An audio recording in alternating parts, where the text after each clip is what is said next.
Ota bir kuni o'g'liga yetib qolgan bolasini chaqiribdi, aytibdi: "Bolam, endi katta bo'lib qolding, endi sen ham pul topib kelishing kerak", debdi bolasiga.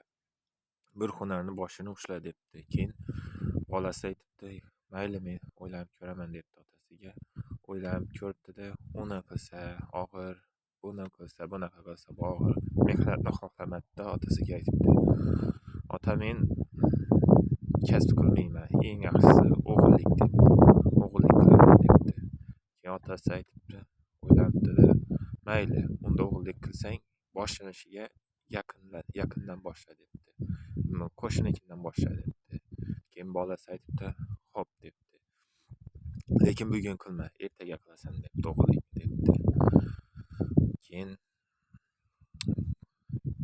ertasi ertalab bola qo'shnisini boribdida, qo'yni o'g'irlab kelibdi va tanasini, boshini, oyoqlarini yashiribdida, faqat go'shtini qo'yibdi. Oshkor bo'ladigan nimalarni yashirganda, agar qo'shnisi qidirib kelsa, tanib qolmasligi uchun-da, xullas. Keyin otasiga aytibdi: "O'g'irladik, endi buni taroziga tortib ko'raylik, qancha pul chiqadi ekan", debdi.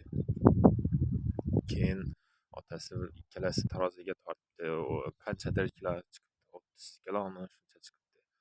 U xursand bo'ldida, keyin go'shtni magazinlikka solibdi, xolodilnikka. Keyin otasiga aytibdi: "Biz ham bir o'lchab ko'raylik, 10 kunni ichida yeb bo'lsak, bizga ham qancha yutadi ekan", debdi-da. Ikkalasi, bolasi 70 necha kilo, akasi, otasi 80 necha kilo chiqibdi, xullas.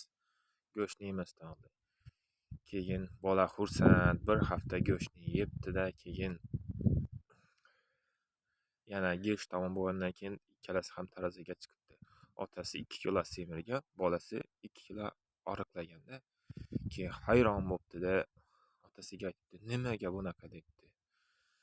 "Sen", dedi, "bir hafta ichida huzur halovat yashamading, qo'shnimiz kelib qolsa, tezda o'rningdan sapchib turarding-da, qo'yni qidib kelmadimikin-da, huzur halovat yo'q edi senda", debdi. "Sizda-chi", desa, "Men seni qo'yni o'g'irlashdan bir kun oldin u yerga, uyni egasiga borib, qo'shnimizga borib, u qo'yni sotib olgandim va bizdan yo men yo bolamiz olib chiqib ketsa qo'yingiz yo'q bo'lib qolsa, yoki men yo bolamiz olib ketgan bo'lamiz, deb pulni berib kelgandim", debdi. Xullas, qissadan qissa, o'g'illik qilmanglar, o'g'illikning oqibatini bilasizlar.